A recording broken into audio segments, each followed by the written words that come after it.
Assalamu alaikum, chers frères et sœurs. Au cœur des enseignements de l'islam, l'apparition de l'imam Mahdi, que la paix soit sur lui, occupe une place particulière et suscite une profonde réflexion parmi les croyants. L'imam Mahdi est décrit comme un guide divinement choisi, envoyé pour rétablir la justice et l'équité à une époque où l'injustice et la corruption domineront le monde.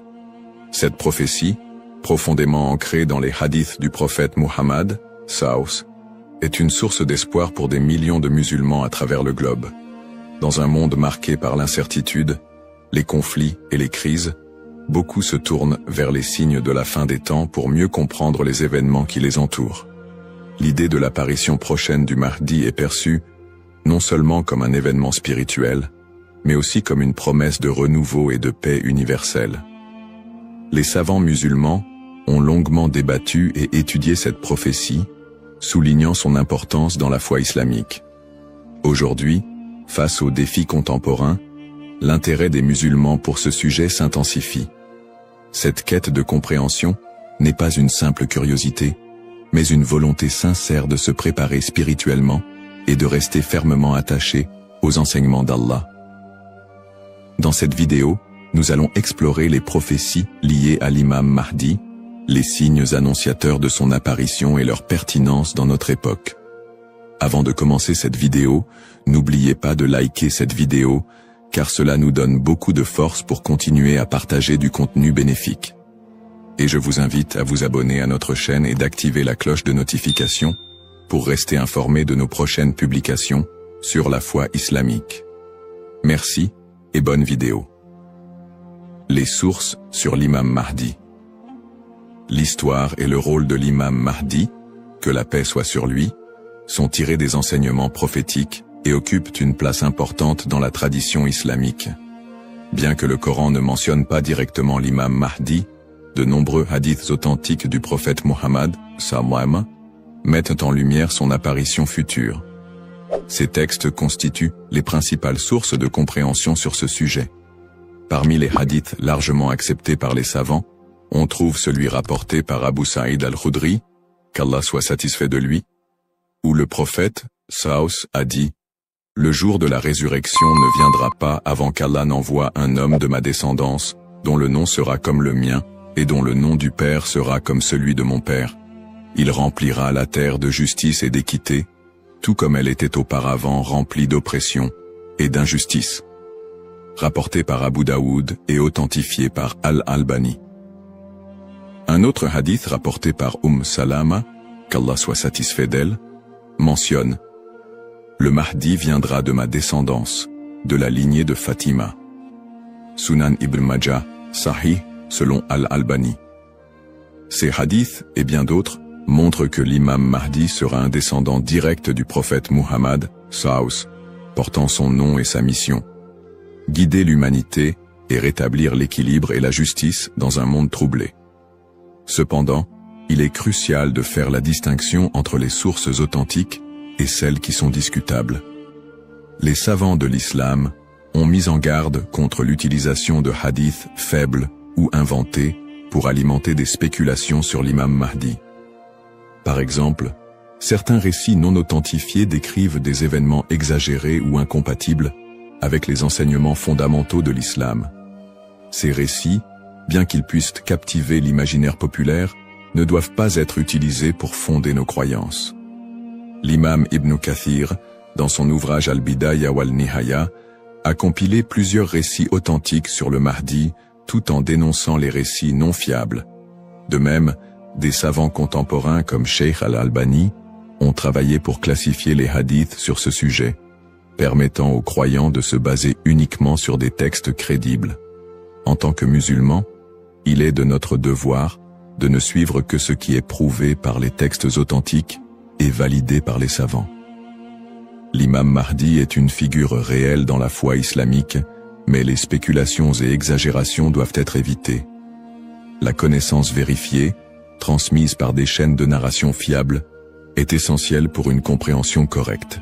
Ainsi, avant de discuter ou de croire à certaines affirmations concernant l'imam Mahdi, il est important de se référer aux sources validées et d'agir avec prudence. ce sujet n'est pas un espace pour les opinions personnelles ou les interprétations hasardeuses, mais plutôt une opportunité d'approfondir notre foi avec sérieux et sincérité. Les signes avant-coureurs de son apparition. L'apparition de l'imam Mahdi, que la paix soit sur lui, sera précédée de nombreux signes prophétiques annoncés par le prophète Muhammad, SAW. Ces signes, regroupés en deux catégories principales, majeurs et mineurs, servent d'indicateurs pour les croyants. Ils rappellent l'approche de la fin des temps et l'importance de se préparer spirituellement. Les signes mineurs de la fin des temps. Les signes mineurs, également appelés Ashrat al-Sa'a, sont des événements qui se manifestent progressivement dans le temps. Beaucoup d'entre eux sont déjà visibles aujourd'hui. Parmi les signes mentionnés dans les hadiths, la prolifération des injustices et des oppressions. Le prophète, SAW, a dit « Quand l'autorité sera donnée à ceux qui ne la méritent pas, alors attends-leur » Sahih al-Bukhari. Ce signe est visible à travers la corruption généralisée, les injustices sociales et l'abus de pouvoir. La multiplication des divisions parmi les musulmans. Le prophète, SAW, a mentionné que la communauté musulmane sera fragmentée en différents groupes, chacun suivant son propre chemin. L'apparition d'innovations religieuses et la négligence de la sunna les croyants délaisseront les enseignements du Coran et de la sunna, tandis que les innovations deviendront courantes. L'expansion des richesses matérielles mais une pauvreté spirituelle. Dans un hadith rapporté par Abu Huraira, le prophète, SAW, a dit « L'heure ne viendra pas avant que la richesse ne devienne abondante au point que personne n'acceptera une aumône. » Sahih al-Bukhari. La dégradation des mœurs. Les valeurs morales seront mises de côté, et les comportements immoraux deviendront monnaie courante. Ces signes, bien qu'inquiétants, sont aussi une opportunité pour les croyants de retourner vers Allah, de se repentir et de renforcer leur foi. Les signes majeurs de la fin des temps. Les signes majeurs sont des événements extraordinaires et universels qui marqueront une étape décisive avant l'apparition de l'imam Mahdi et le jour du jugement. Parmi ces signes, la montée de grands troubles et conflits mondiaux. Des guerres intenses et des désordres sans précédent se propageront, causant chaos et destruction. L'émergence du Dajjal, l'Antéchrist. Le Dajjal apparaîtra comme un grand trompeur, prétendant être divin. Il sera un test majeur pour les croyants. L'imam Mahdi sera un guide spirituel crucial pour affronter cette épreuve. L'apparition d'un feu en Arabie. Le prophète, SAW, a dit « L'heure ne viendra pas avant qu'un feu ne sorte du Hijaz et éclaire les coups des chameaux à Bousra. » Sahih al-Bukhari. Le lever du soleil à l'ouest. Ce phénomène surnaturel marquera un point de non-retour pour le repentir des gens. La descente de Jésus, Issa, que la paix soit sur lui, Jésus, As, reviendra pour soutenir l'imam Mahdi, vaincre le Dajjal et instaurer la justice. Événements actuels liés aux signes. De nombreux croyants se demandent si les événements contemporains, tels que les catastrophes naturelles, les pandémies, les guerres et l'érosion des valeurs morales, pourraient être liés à ces signes prophétiques. Bien que certains événements puissent sembler correspondre, il est important de rappeler que seul Allah connaît le moment exact de la réalisation de ces prophéties. Interprétation des signes par les savants. Les savants islamiques soulignent que les signes de la fin des temps ne doivent pas être interprétés littéralement ni utilisés pour prédire des dates précises. Leur rôle est de renforcer notre foi et de nous rappeler l'impermanence de ce monde. Cheikh al-Islam Ibn Taymiyyah et d'autres érudits ont mis en garde contre les spéculations excessives, rappelant que les prophéties doivent être comprises dans leur contexte spirituel et non comme des prédictions mondaines. Se préparer tout en restant modéré. Face à ces signes, les musulmans sont appelés à se tourner vers Allah par la prière, la lecture du Coran et les bonnes actions. Il est essentiel de ne pas sombrer dans la panique ou les théories sensationnalistes, mais plutôt de renforcer notre foi et notre confiance en Allah. Comme le prophète SAW l'a dit, « Agissez tant que vous êtes en vie ». Un rappel essentiel. Enfin, Il est crucial de se souvenir que seul Allah connaît le moment exact de l'apparition de l'imam Mahdi et du jour du jugement. Le rôle du croyant est de se préparer spirituellement et d'agir pour le bien, sans céder aux inquiétudes ou à l'impatience. Qui est l'imam Mahdi? L'imam Mahdi, que la paix soit sur lui, est une figure centrale des prophéties islamiques liées à la fin des temps. Son nom, Al-Mahdi, signifie « le bien guidé », et il est décrit comme un leader choisi par Allah pour restaurer la justice et l'équité dans un monde plongé dans l'injustice et la corruption. Il incarne l'espoir et la rédemption pour les croyants, à une époque où les valeurs morales et spirituelles auront été gravement dégradées. Le rôle de l'imam Mahdi selon les enseignements islamiques. Le rôle principal de l'imam Mahdi sera de guider l'humanité sur le chemin de la vérité et de la foi. Il apportera la justice dans un monde envahi par l'oppression et rétablira l'ordre dans les sociétés désorganisées. Le prophète Muhammad, a dit « Il remplira la terre de justice et d'équité, tout comme elle était auparavant remplie d'injustice et d'oppression. » Sunan Abu Daoud, Sahih selon Al-Albani. Le Mahdi sera également un défenseur de l'islam et de l'unité de la communauté musulmane. Ummah.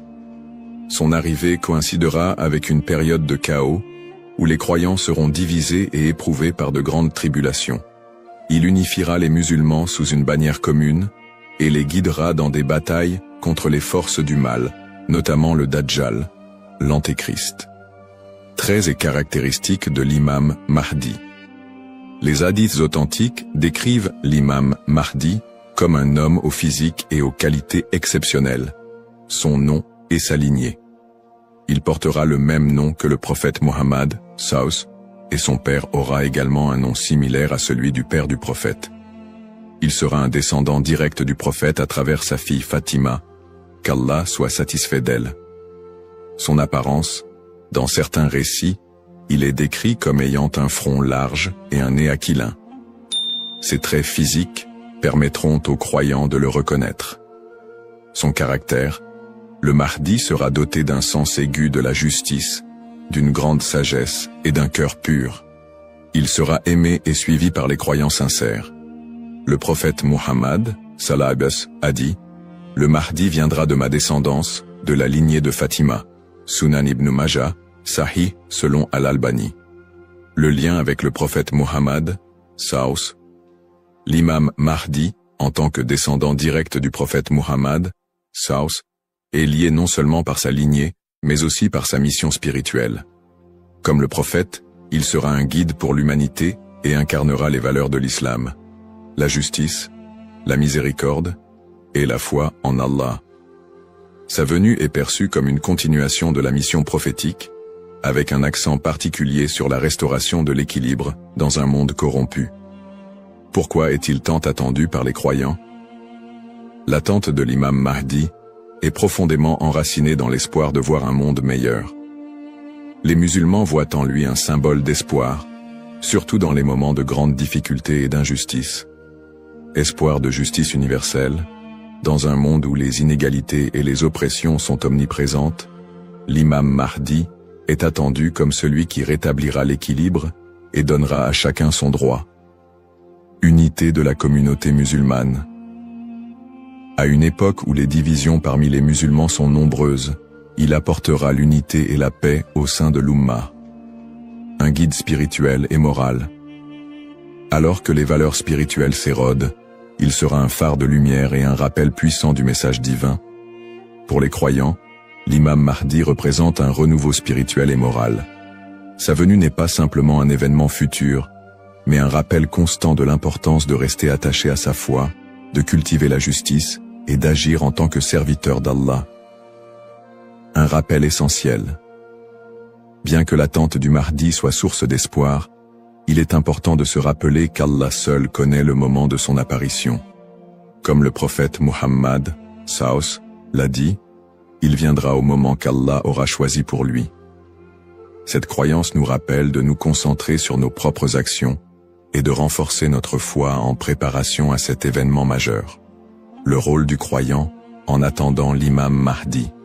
L'attente de l'imam Mahdi, que la paix soit sur lui, est une réalité profondément ancrée dans la foi islamique. Cependant, cette attente ne doit pas être perçue comme une justification pour l'inaction ou la passivité. Au contraire, le croyant est appelé à renforcer sa foi, ses bonnes actions et son lien avec Allah dans cette période d'attente.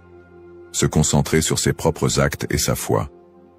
L'attente de l'imam Mahdi ne signifie pas que les croyants doivent simplement espérer un changement sans agir. Allah nous rappelle dans le Coran, certes, Allah ne modifie pas l'état d'un peuple tant qu'il ne modifie pas ce qui est en eux-mêmes. Sourate Ar-Ra'd 13-11. Cela implique que chaque croyant doit se concentrer sur l'amélioration de ses propres actes, de sa foi et de son comportement. L'imam Mahdi ne viendra pas pour accomplir ce que nous négligeons, mais pour guider une communauté déjà engagée dans la voie d'Allah. Pratique recommandée pour le croyant. En attendant l'imam Mahdi, le croyant doit s'efforcer de maintenir une relation forte et constante avec son Créateur. Voici quelques pratiques essentielles. La prière, salat. La prière est le pilier central de l'islam et le premier acte dont le croyant sera jugé. L'accomplissement régulier des prières obligatoires et surérogatoires est crucial pour renforcer notre foi. Le dhikr, évocation d'Allah, multiplier les invocations et les rappels d'Allah, permet de purifier le cœur et de rester connecté à lui, même dans les moments difficiles. Le prophète Saus a dit, le meilleur rappel est « La ilaha illa Allah » il n'y a de Dieu qu'Allah. La lecture du Coran. Le Coran est la lumière et la guidance pour tout croyant. Sa lecture régulière, accompagnée de méditation sur ses significations, est essentielle pour maintenir un lien avec les enseignements divins. Le tawakkul, confiance en Allah. Face aux épreuves, le croyant doit placer sa confiance totale en Allah, tout en faisant les efforts nécessaires pour s'améliorer. Agir et être un modèle de vertu. L'attente de l'imam Mahdi n'est pas une excuse pour négliger nos responsabilités personnelles, sociales ou spirituelles. Au contraire, chaque croyant doit être un modèle de vertu et d'excellence dans tous les aspects de sa vie. Dans sa famille, en éduquant ses enfants dans les valeurs islamiques et en maintenant une atmosphère de piété et d'amour. Dans sa communauté, en participant à des œuvres caritatives, en favorisant l'unité et en soutenant ceux qui en ont besoin. Dans sa conduite quotidienne, en respectant les enseignements de l'islam, en évitant les péchés et en recherchant l'agrément d'Allah dans toutes ses actions. Un rappel d'équilibre et de responsabilité.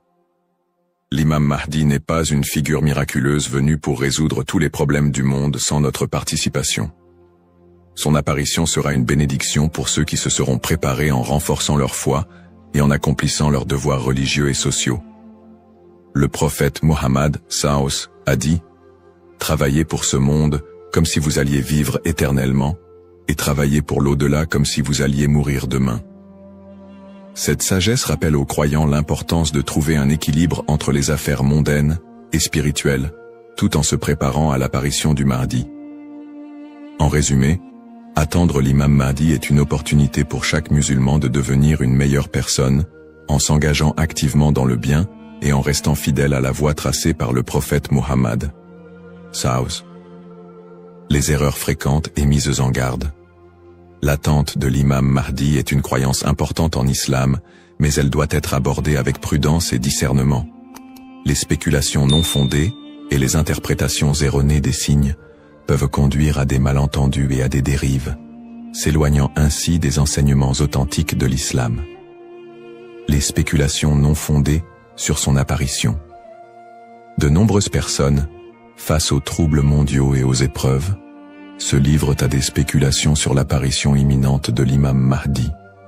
Certains affirment même avoir vu des signes ou identifié des individus comme étant le Mahdi. Ces spéculations, bien qu'alimentées par l'inquiétude ou l'espoir, sont souvent basées sur des sources faibles ou des interprétations personnelles. Le prophète Mohammed Saus nous a rappelé que seul Allah connaît le moment de ces événements. Quant à l'heure, nul ne la connaît, si ce n'est Allah. Sourate Luqman, 13-6 Shiunu 13-6 Shipatru. Il est donc essentiel de rester vigilant face à ceux qui prétendent connaître des détails précis ou fixer des dates, car cela va à l'encontre des enseignements islamiques. Les dangers d'interpréter les événements sans preuve solide. L'histoire a montré que certains individus ou groupes ont abusé de la croyance en l'imam Mahdi pour manipuler les gens, provoquer des divisions ou instaurer des mouvements extrémistes. Ces interprétations sans fondement solide peuvent semer la confusion et détourner les croyants de leur foi. Les savants mettent en garde contre l'interprétation erronée des textes prophétiques sans une connaissance approfondie. L'utilisation des événements actuels pour affirmer des prophéties sans preuve solide. La propagation de fausses informations ou d'idéologies qui ne reposent pas sur le Coran et la Sunna. Les conseils des savants pour éviter les dérives. Pour se prémunir contre ces erreurs, les savants recommandent les points suivants. S'appuyer sur les sources authentiques, étudier les hadiths authentiques, et éviter les récits douteux ou faibles. Ne pas se précipiter dans les conclusions, rester humble et reconnaître que seul Allah connaît la vérité absolue. Consulter les savants compétents, s'adresser à des érudits fiables pour toute question ou doute sur les prophéties. Se concentrer sur ses propres actes, plutôt que de se perdre dans des spéculations inutiles, renforcer sa foi et accomplir ses devoirs religieux. Un rappel essentiel. L'apparition de l'imam Mahdi est un événement certain, mais son moment reste un secret d'Allah. Le prophète Muhammad SAW nous a enseigné l'importance de ne pas se perdre dans des conjectures, mais de rester attaché aux principes de l'islam et de faire confiance à Allah. Celui qui place sa confiance en Allah, il lui suffit. Surat At-Talaq, 65-3. En résumé, chaque croyant doit éviter les pièges des spéculations et des interprétations erronées, et se concentrer sur l'essentiel, sa relation avec Allah et son engagement à suivre les enseignements du prophète SAW. L'importance de l'espoir et de la confiance en Allah. Dans un monde rempli de défis, d'épreuves et d'incertitudes, il est essentiel pour les croyants de maintenir un profond sentiment d'espoir et une confiance absolue en Allah. La promesse de l'apparition de l'imam Mahdi, que la paix soit sur lui, n'est pas un appel à la peur, mais un rappel de la miséricorde et de la sagesse infinie d'Allah. Ne pas céder à la peur ou à l'anxiété. Les épreuves de la vie peuvent parfois paraître écrasantes, mais Allah nous rappelle dans le Coran. Ne vous laissez pas abattre et ne soyez pas tristes. Vous êtes les supérieurs si vous êtes croyants. Surat Al-Imran 3:1-39. Plutôt que de succomber à l'anxiété face aux troubles du monde ou aux signes de la fin des temps, les croyants doivent se rappeler que ces événements font partie du plan divin. Allah est le meilleur des planificateurs, et tout ce qui se passe a une raison profonde, même si elle nous échappe. Chaque épreuve est une opportunité de se rapprocher d'Allah. Les moments de difficulté sont, en réalité, des occasions uniques pour renforcer sa foi et son lien avec Allah. Le prophète Muhammad SAW a dit « La récompense est proportionnelle à l'épreuve. Lorsqu'Allah aime un peuple, il l'éprouve. » Sahih al-Bukhari. Au lieu de voir les épreuves comme des obstacles, elles doivent être perçues comme des moyens d'expier nos péchés, de purifier nos cœurs et d'accroître notre patience et notre gratitude. Les pratiques comme le dhikr, la prière et la lecture du Coran permettent de transformer ces épreuves en des opportunités de rapprochement avec Allah. Plus le croyant se connecte à son Seigneur, plus il trouve de sérénité et de force face à l'adversité. Rester unifié en tant qu'Ummah. L'unité de la communauté musulmane, Ummah, est un pilier essentiel dans la préparation à l'apparition de l'imam Mahdi. La division affaiblit les croyants et les détourne de leurs objectifs spirituels. Allah nous appelle à l'unité dans le Coran. Et cramponnez-vous tous ensemble au câble d'Allah et ne soyez pas divisés. Surat Al-Imran 3:1-3. En restant unis, les croyants peuvent surmonter les épreuves collectives et se soutenir mutuellement dans la foi. L'entraide, le pardon et l'amour fraternel sont des valeurs fondamentales pour bâtir une communauté forte et résiliente. Un rappel d'espoir et de sérénité. Allah est toujours avec ceux qui placent leur confiance en lui. Le prophète Muhammad, Savus, nous a enseigné que même dans les moments les plus sombres, Il y a toujours de l'espoir pour ceux qui se tournent vers Allah avec sincérité. Il a dit, étonnante est l'affaire du croyant. Tout ce qui lui arrive est un bien pour lui. Si un bonheur l'atteint, il remercie, et c'est un bien pour lui. Et si un malheur l'atteint, il patiente, et c'est un bien pour lui. Sahih Muslim. Ainsi, en renforçant notre foi, en restant unis et en plaçant notre confiance en Allah, nous transformons les moments d'incertitude en des opportunités de grandir spirituellement et de construire un avenir meilleur pour l'Ummah. Conclusion inspirante. En résumé, la prophétie de l'apparition de l'imam Mahdi est un rappel puissant pour les croyants de renforcer leur foi, d'être attentifs aux enseignements d'Allah et de se préparer spirituellement à l'au-delà. Nous avons exploré les sources authentiques qui mentionnent l'imam Mahdi, les signes avant-coureurs de son apparition et son rôle dans la restauration de la justice et de l'équité. Nous avons également mis en lumière l'importance pour chaque croyant d'agir, de cultiver la patience et de ne pas tomber dans des spéculations infondées. Ces enseignements sont une invitation à la réflexion personnelle. Suis-je prêt à rencontrer mon Seigneur? Ai-je accompli les devoirs qu'Allah m'a confiés?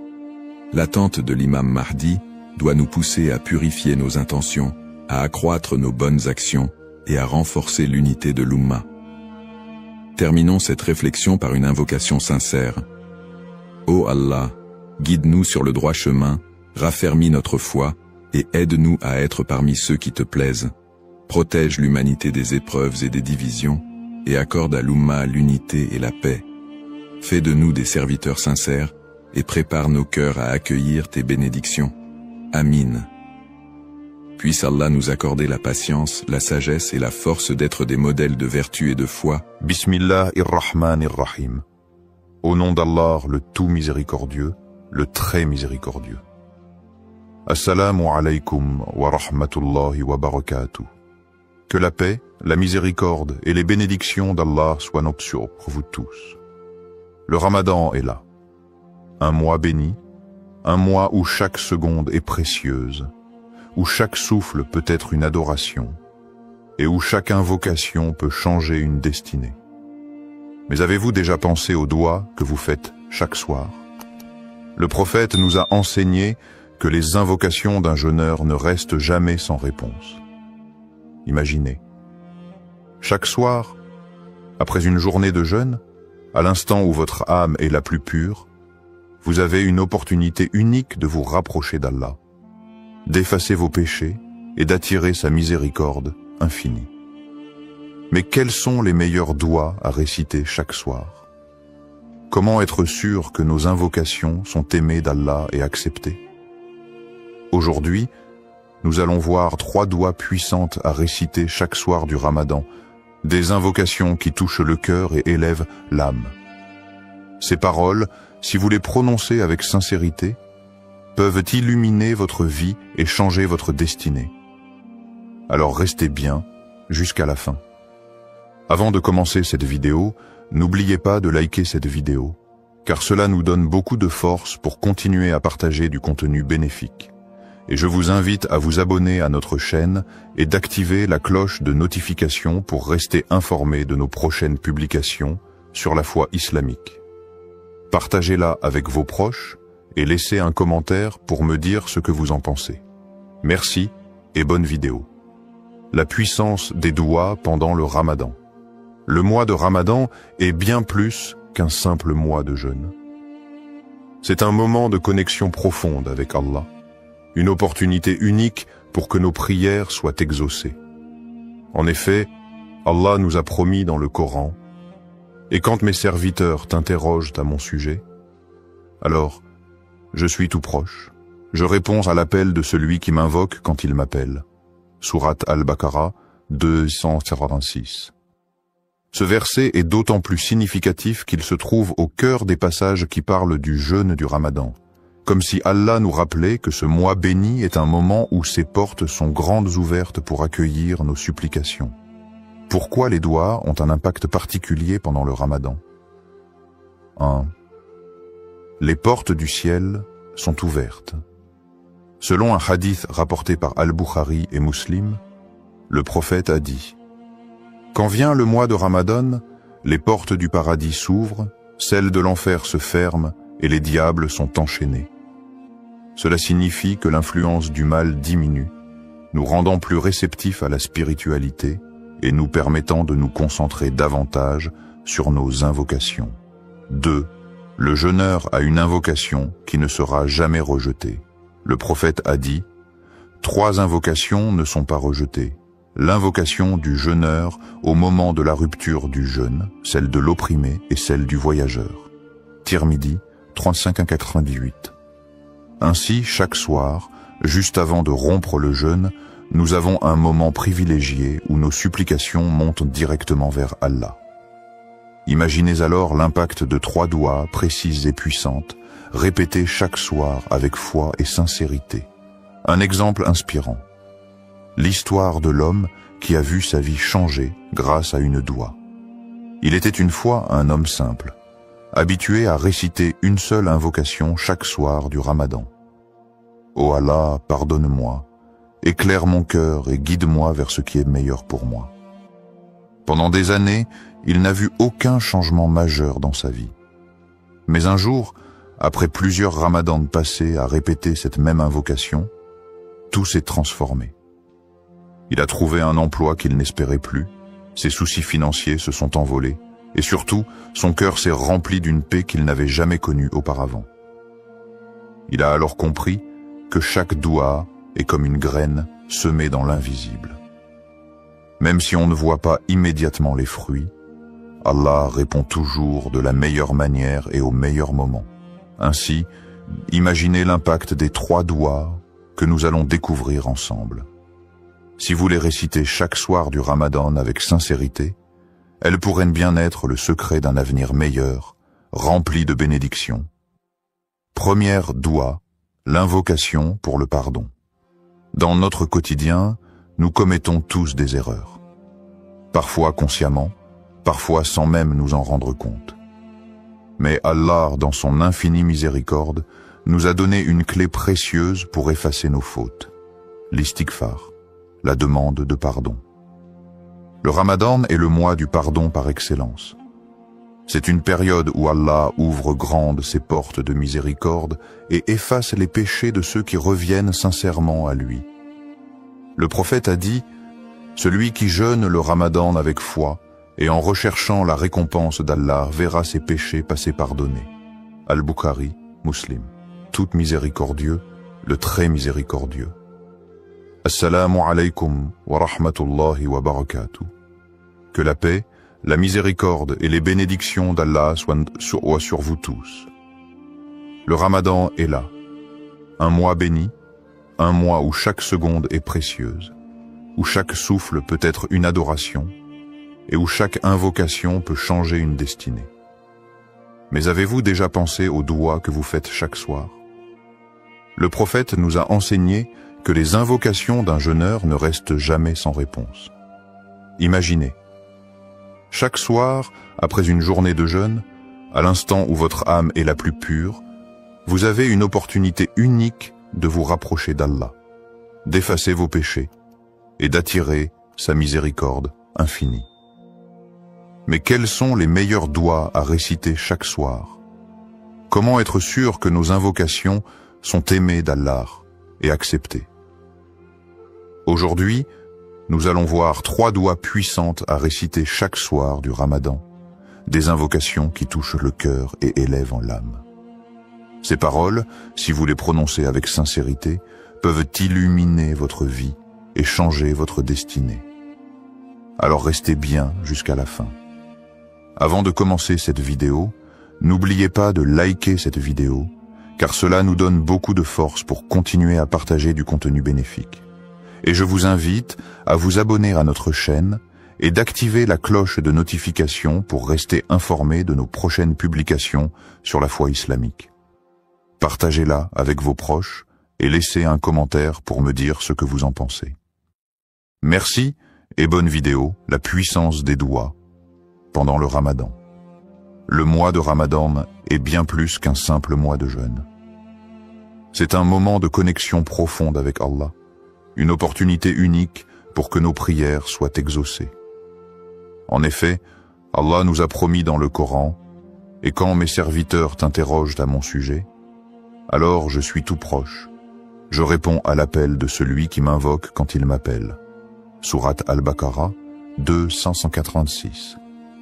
Ce verset est d'autant plus significatif qu'il se trouve au cœur des passages qui parlent du jeûne du Ramadan. Comme si Allah nous rappelait que ce mois béni est un moment où ses portes sont grandes ouvertes pour accueillir nos supplications. Pourquoi les doigts ont un impact particulier pendant le Ramadan? 1. Les portes du ciel sont ouvertes. Selon un hadith rapporté par Al-Bukhari et Muslim, le prophète a dit « Quand vient le mois de Ramadan, les portes du paradis s'ouvrent, celles de l'enfer se ferment et les diables sont enchaînés. » Cela signifie que l'influence du mal diminue, nous rendant plus réceptifs à la spiritualité et nous permettant de nous concentrer davantage sur nos invocations. 2. Le jeûneur a une invocation qui ne sera jamais rejetée. Le prophète a dit « 3 invocations ne sont pas rejetées. L'invocation du jeûneur au moment de la rupture du jeûne, celle de l'opprimé et celle du voyageur. » Tirmidhi 35-88. Ainsi, chaque soir, juste avant de rompre le jeûne, nous avons un moment privilégié où nos supplications montent directement vers Allah. Imaginez alors l'impact de 3 doigts précises et puissantes, répétées chaque soir avec foi et sincérité. Un exemple inspirant.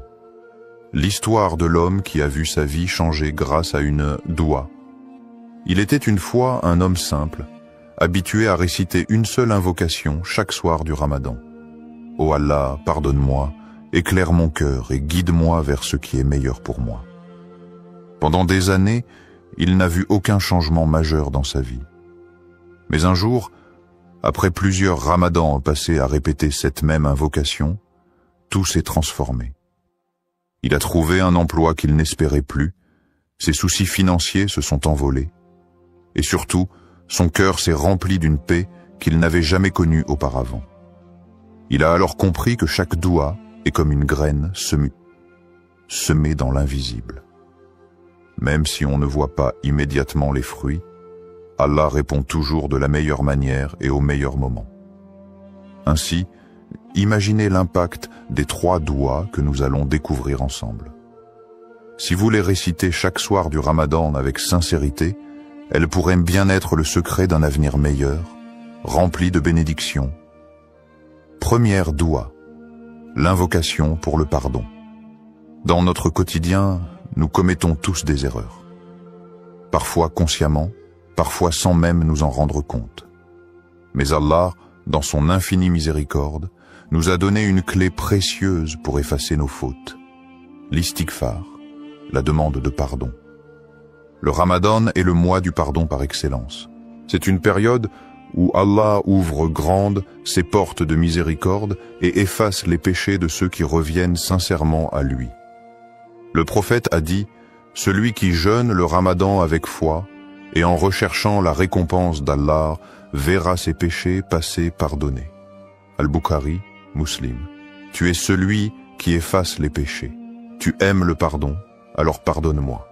Tirmidhi 3513.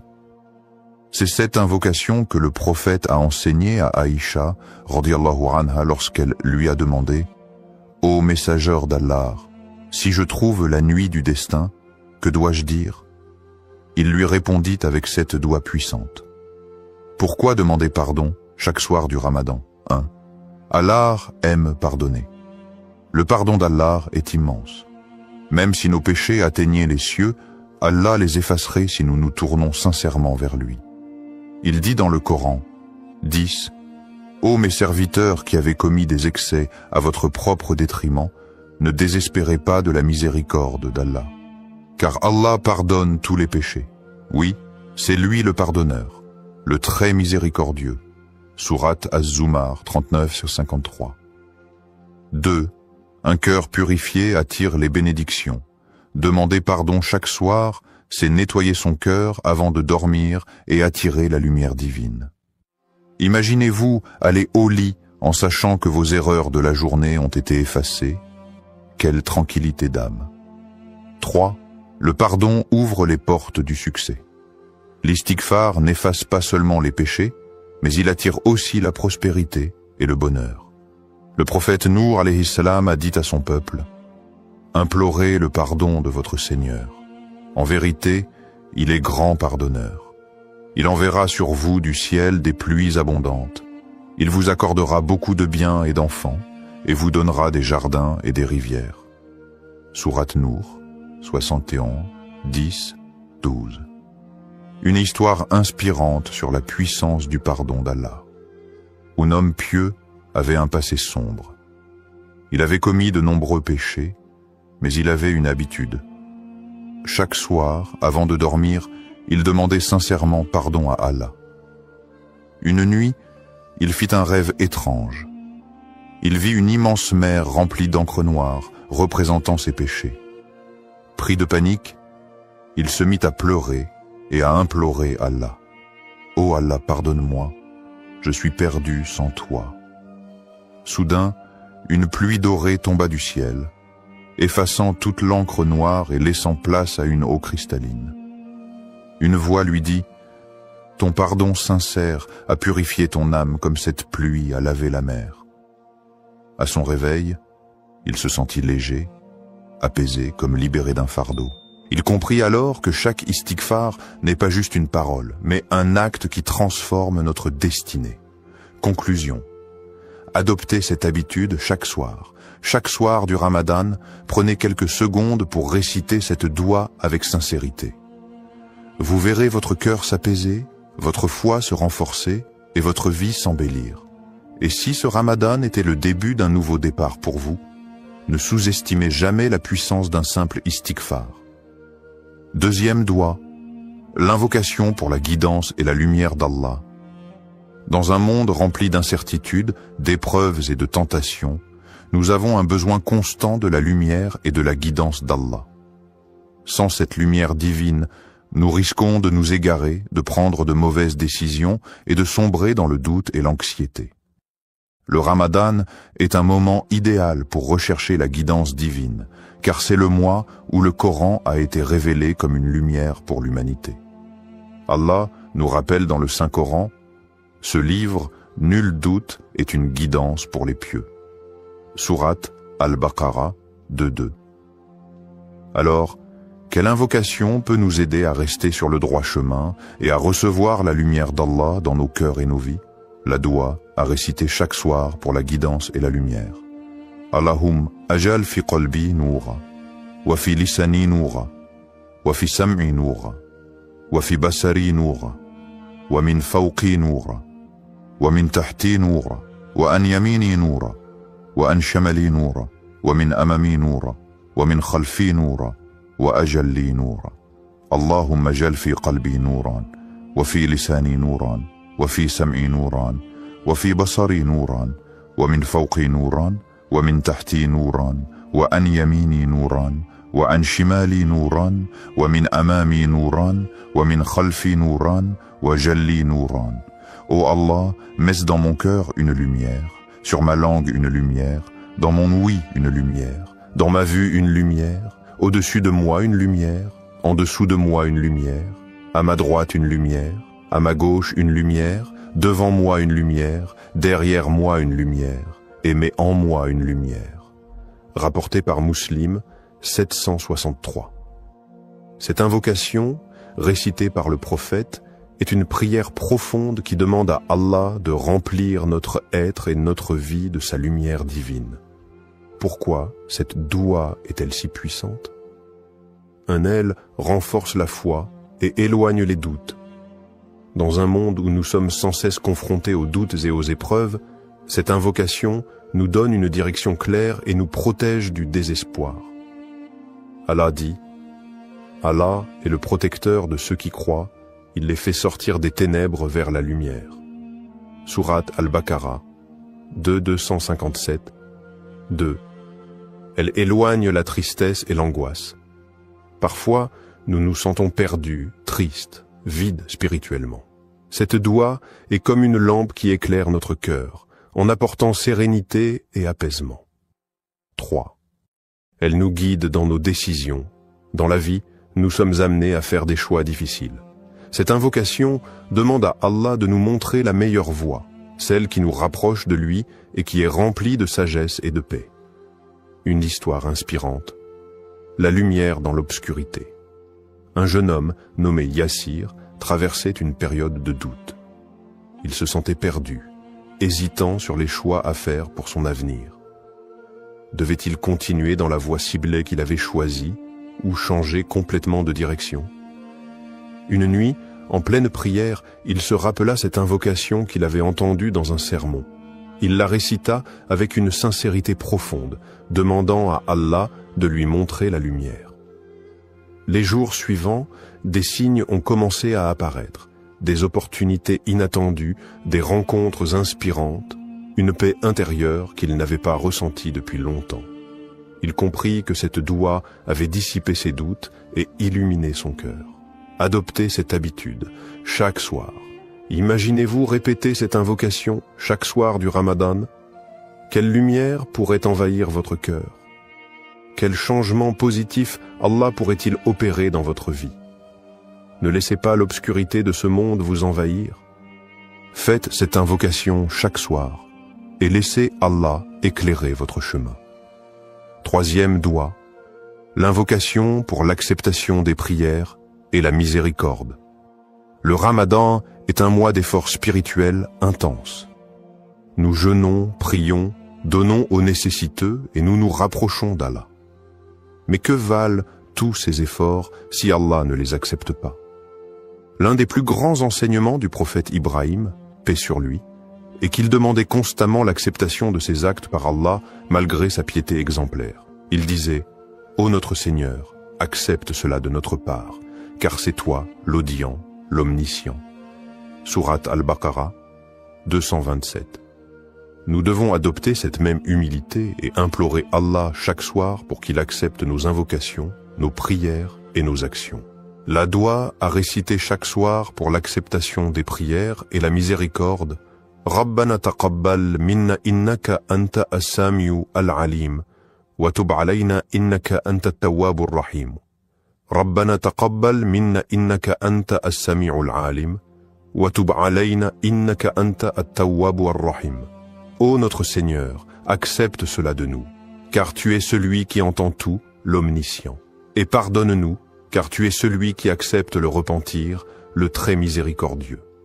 Sourate Al-Baqarah, 227 à 228. Pourquoi cette doua est-elle essentielle? Aucune action n'a de valeur si elle n'est pas acceptée. Ce n'est pas la quantité de nos actes qui compte, mais l'acceptation d'Allah. Un petit acte sincère peut peser plus lourd qu'une montagne d'actions faites sans sincérité. 2. Elle nous rappelle l'importance de l'humilité. Peu importe nos efforts, nous devons toujours revenir à Allah en lui demandant d'accepter nos actions et de nous pardonner nos manquements. 3. Elle renforce notre lien avec Allah. En demandant chaque soir l'acceptation de nos prières et de nos bonnes actions, nous restons connectés à Allah et développons une plus grande conscience spirituelle. Une histoire inspirante. L'homme dont les doigts ont changé la vie. Il y avait une femme pieuse, nommée Aïcha, qui jeûnait chaque Ramadan avec beaucoup de ferveur. Elle priait longuement la nuit, donnait en aumône et multipliait les bonnes actions, mais au fond d'elle, elle doutait. Allah accepterait-il vraiment ses efforts? Un jour, elle entendit un érudit dire: l'important n'est pas seulement de prier et de jeûner, mais de demander sans cesse à Allah d'accepter ses actions, car un acte non accepté est comme une graine qui n'a pas germé. Cette parole la toucha profondément. Dès lors, chaque soir du Ramadan, elle ajouta cette invocation à ses prières. Elle se remit en question, cherchant davantage la sincérité et l'amour d'Allah dans chacun de ses actes. Quelques années plus tard, elle vécut un rêve bouleversant. Elle se voyait devant un jardin immense, lumineux, rempli de fruits abondants. Une voix douce lui disait: « Ces fruits sont les prières et les invocations que tu as faites avec sincérité. Allah les a acceptés et il t'a accordé bien plus que ce que tu espérais. » Elle se réveilla en larmes, le cœur empli de gratitude. Elle comprit alors que demander l'acceptation d'Allah était un acte aussi important que l'acte lui-même. Faites cette invocation chaque soir. Imaginez-vous répétant cette invocation chaque soir du Ramadan en implorant Allah d'accepter votre jeûne, vos prières et vos bonnes actions. Que se passerait-il si Allah acceptait chacune de vos invocations? Quelle transformation verrez-vous dans votre vie et dans votre foi? Ne laissez pas vos efforts être vains. Implorez Allah avec sincérité et confiance, et laissez sa miséricorde illuminer votre cœur. Comment intégrer ces doigts chaque soir du Ramadan? Le Ramadan est une période bénie où chaque acte d'adoration est multiplié et élevé auprès d'Allah. Mais comment s'assurer que nous récitons ces 3 doigts chaque soir avec constance, sincérité et concentration? Voici quelques conseils pratiques pour intégrer ces invocations dans votre routine quotidienne et maximiser leur impact spirituel. Quand réciter ces doigts pour en tirer le meilleur bénéfice? Le moment où vous faites vos doigts peut avoir un grand impact sur leur acceptation. Voici les 3 meilleurs moments pour réciter ces invocations. Après la prière du Maghreb ou du Isha, juste après la prière, lorsque le cœur est apaisé, c'est un instant privilégié pour invoquer Allah. Le prophète a enseigné que les invocations après la prière sont particulièrement exaucées. Pendant ou après la prière de Tahajjud, si vous vous levez pour prier la nuit, profitez de ces instants où Allah répond aux invocations. Le dernier tiers de la nuit est un moment où Allah descend et exauce les prières sincères. Avant de dormir, réciter ses doigts avant de s'endormir permet de terminer sa journée en remettant tout entre les mains d'Allah. Cela purifie le cœur et invite à un sommeil apaisé, sous la protection divine. Comment être constant et sincère dans ses doigts? Faire des doigts chaque soir demande de la discipline et une sincérité profonde. Voici quelques astuces pour ne pas les oublier et les faire avec un cœur attentif. Créez une habitude spirituelle. Associez vos doigts à un moment précis de votre routine, après le Isha avant de dormir. Répétez cette habitude chaque soir jusqu'à ce qu'elle devienne naturelle. Écrivez vos doigts. Notez ces 3 doigts sur une feuille, un carnet ou votre téléphone. Ayez-les toujours à portée de main, surtout au moment de prier. Récitez-les lentement et avec réflexion. Au lieu de les dire machinalement, prenez le temps de méditer chaque mot, en pensant à leur signification et à leur impact sur votre vie. Mettez de l'émotion dans vos invocations. Imaginez que vous êtes devant Allah, qu'il vous écoute attentivement. Pleurez si vous en ressentez le besoin, ouvrez-lui votre cœur sans retenue. Soyez constant, même après le Ramadan. Cette habitude ne doit pas s'arrêter après le mois béni. Plus vous êtes régulier dans vos invocations, plus elles auront d'impact sur votre vie. Comment rendre ces doigts encore plus puissantes? Pour que ces invocations soient encore plus efficaces, voici quelques conseils inspirés du Coran et de la Sunna. Invoquez avec une intention pure. Avant de réciter ces doigts, purifiez votre intention. Faites-le uniquement pour plaire à Allah et non pour des gains matériels immédiats. Soyez en état de pureté. Faites vos invocations après les ablutions, wudu, dans un lieu propre et calme. Cela favorise la concentration et l'humilité. Levez les mains vers le ciel. C'est une sunna du prophète. Lorsque vous invoquez Allah avec les paumes tournées vers le ciel, c'est un geste d'humilité et de soumission. Prononcez les noms d'Allah avant de commencer. Dire « Ya Rahman, Ya Rahim » ô miséricordieux, ô très miséricordieux, ou Ya Allah, aide à renforcer votre connexion spirituelle avant de réciter votre doigt. Ayez une foi inébranlable. Lorsque vous faites une invocation, croyez fermement qu'Allah va y répondre. Le prophète a dit « Invoquez Allah en étant certain qu'il exaucera votre demande », rapporté par At-Tirmidhi. Multipliez les bonnes actions. Un cœur pur et des actions sincères rendent les doigts encore plus puissantes. Faites du bien autour de vous, donnez en aumône et évitez les péchés pour que vos invocations soient acceptées plus facilement. Imaginez le pouvoir de ces doigts dans votre vie. Et si, chaque soir du Ramadan, vous faisiez ces invocations avec sincérité? Et si, grâce à ces doigts, Allah purifiait votre cœur, acceptait vos efforts et transformait votre destinée? Le Ramadan passe vite. Ne manquez pas ces moments précieux où le ciel est ouvert et où Allah attend vos invocations. Commencez dès ce soir. Levez les mains, récitez ces 3 doigts et laissez Allah illuminer votre chemin. Conclusion inspirante. Ne sous-estimez jamais la puissance des doigts. Tout au long du Ramadan, chaque instant est une opportunité d'élévation spirituelle et chaque invocation est une porte ouverte vers la miséricorde divine.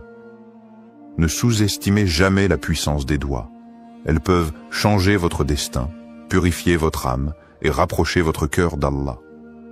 Le prophète a dit « L'invocation est l'essence même de l'adoration », rapporté par At-Tirmidhi. Cela signifie que chaque parole que vous adressez à Allah est entendue. Chaque supplication est précieuse. Et chaque sincérité dans vos invocations est une lumière ajoutée à votre cœur. Faites de ces doigts votre arme spirituelle. Imaginez un instant, si chaque soir du Ramadan, vous leviez les mains avec sincérité. Si vous demandiez pardon à Allah, imploriez sa guidance et suppliez qu'il accepte vos efforts, comment votre vie pourrait-elle changer? Allah écoute chaque invocation sincère, et même si la réponse ne vient pas immédiatement, elle vient toujours au moment parfait. Chaque doigt prononcé avec conviction trace un chemin vers la lumière. Commencez dès ce soir. Prenez 5 minutes après votre prière pour réciter ces 3 doigts. Demandez avec le cœur et avec une foi inébranlable. Faites confiance à Allah. Il sait ce qui est le meilleur pour vous. Le prophète a dit « Allah est généreux et il est gêné de renvoyer les mains de son serviteur vides lorsqu'il l'invoque. » Rapporté par Abu Daoud, At-Tirmidhi. Alors n'ayez pas peur de demander. Peu importe vos épreuves, vos faiblesses ou vos doutes, Allah est là, il écoute et il aime ceux qui l'invoquent. Faites ces doigts chaque soir du Ramadan et laissez Allah illuminer votre vie. Twinkle, twinkle, little star.